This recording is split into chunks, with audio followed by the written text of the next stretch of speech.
Howdy guys, a bit of a different topic for me this time around. We're talking PC upgrade. So I've made PCs over the years for myself and my kids and stuff. I decided I'd maybe do a video on this one because it's probably the last one I'm going to do, because the previous one I did is a couple of years ago now, and there really isn't dramatic improvement into technology, so you basically end up spending a lot of money for not quite such a huge performance jump as you used to get in the old days. So anyway,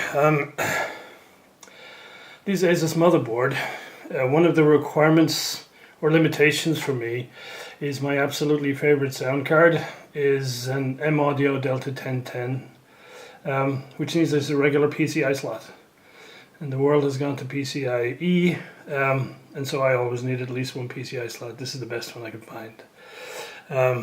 It's got an i7, the high-end 6-core one, some quad-channel memory.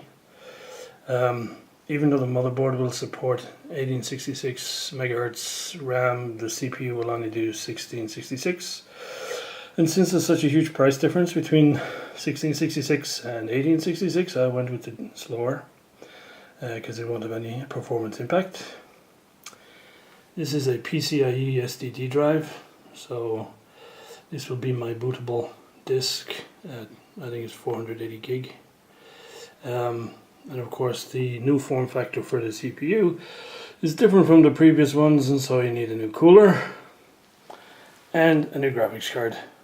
So basically from the existing PC I'll be keeping the case, the power supply, optical drive, and a couple of the hard disks as well.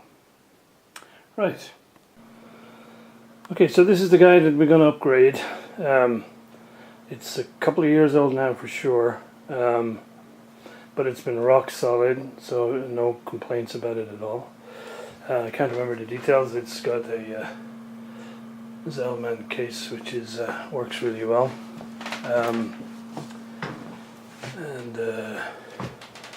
around the back here is the Delta 1010 A to D converters and stuff, and it's got the usual complement of stuff hooked up. Wacom tablet, nice big screen, and etc. So we're gonna start. I'll have a quick look, just show you what the starting position is in terms of the insides of this thing. So here are the insides. Nothing much. I really like this cooler because it's combined cooling for the CPU and the memory underneath. So I'm a little bit peeved that I can't reuse that. So we'll see how it goes. So other than that, it's got the graphics card in it, and tucked underneath it's got the little PCI sound card, chunky power supply, and a bunch of drives. So no magic, but it performs really well. It's been a good machine, but we'll see if we can get it to be a bit more powerful. And of course we observe proper ESD precautions before we get stuck into this. Okay, old motherboard out, let's have a look at the new one. Well, as ever, these motherboards have loads and loads of new features and all sorts of wonderful good things. However, the first thing I'm going to have to try is this feature that says you can upgrade the BIOS without any CPU in it, without any graphics in it, just with standby power. There's a special USB socket.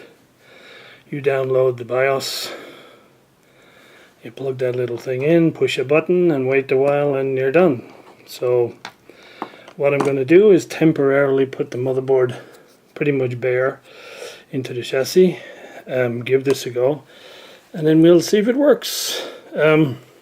Normally I wouldn't bother upgrading BIOS, but when I looked on the website, there has been quite a number of BIOS updates lately on the website for this board, all to do with improved stability. So we want stability, we give it a shot. So before installing the motherboard, there's a little bit of pre-assembly that has to be done. So it looks like this forced cooling needs a little fan to go down in this cover, as explained in the manual.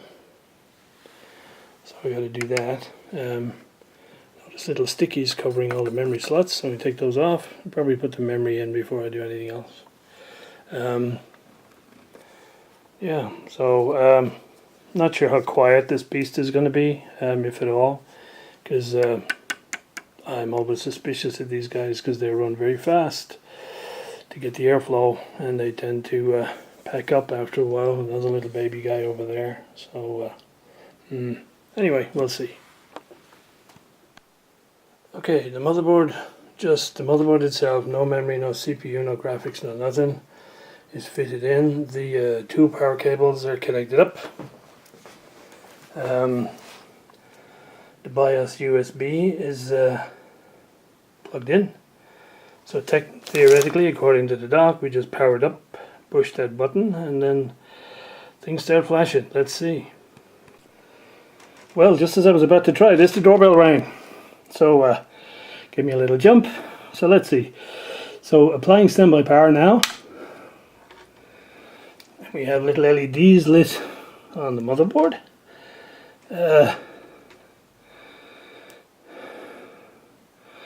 So I didn't push that little BIOS button at all, but it seems like it started flashing immediately.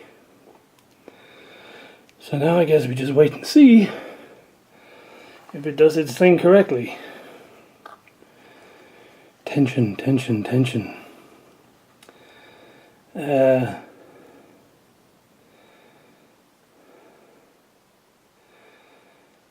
Okay, the last time I flashed the BIOS on the motherboard, it didn't work. So I bricked my PC and had to go and buy a new BIOS chip because the chip basically wouldn't program. But I've done it many times before successfully. So let's see. There's a video on the Asus website shows this being done. And it seems like it takes up to 3 or 4 minutes to complete the process. So, if it goes much longer than 5 minutes, I'll start to get a little bit nervous.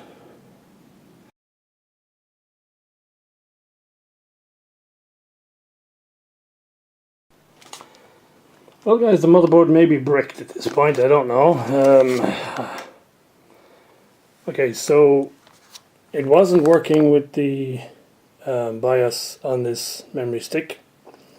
And so while I was pondering, I decided to have a look and read the book. And it says here to rename the file to, as you can see here, this number, saberx79.rom. Now I remember that the file that extracted when I downloaded it here had a CAP extension.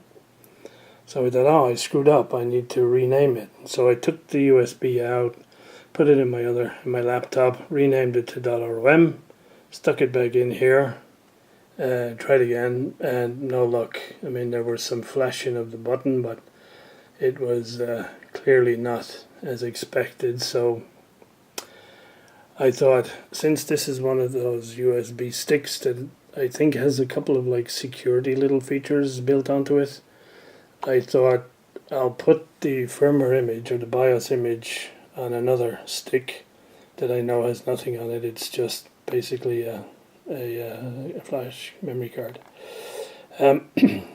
So I did that. I went on the website and it contradicts this completely because it says you don't rename it to .rom. .rom was the old version format. The new version is CAP, and so you should leave it as CAP.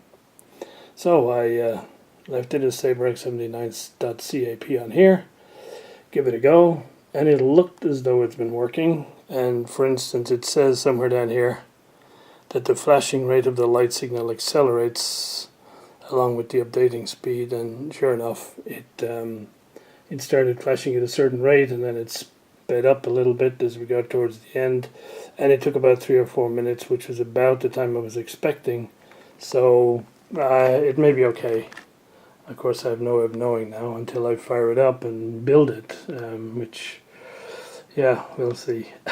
So, yeah, this has not been as straightforward as it would indicate either in this manual here or on their website. So, yeah, word to the wise. Probably if I was starting over, I probably wouldn't do this again. Okay, so here we are with the 32 gig of RAM installed and the CPU. So next we'll go see about fitting that monster cooler. Okay, so here is the cooler finally mounted on top of the CPU.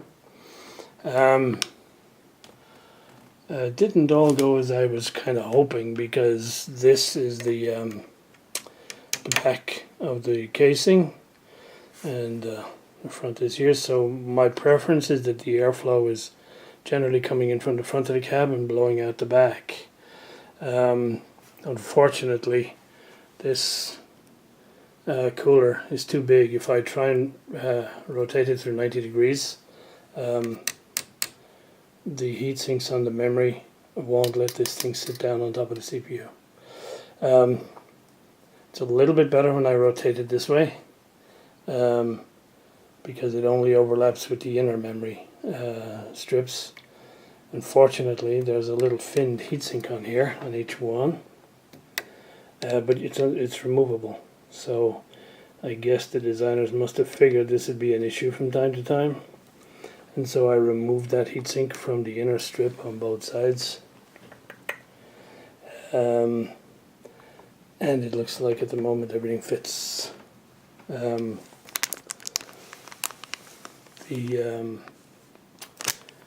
way the fans were fitted in the cooler, the airflow was like here from right to left, which would be drawing air in from the top of the case and exhausting hot air into the rest of the case, which is absolutely not what I wanted. So I removed the two fans here and had to mess around with all these mountings so that I could put the fans back in, with the airflow going from inside the cab out through a vent at the top. Unfortunately, there is a grill just above where this fan sits.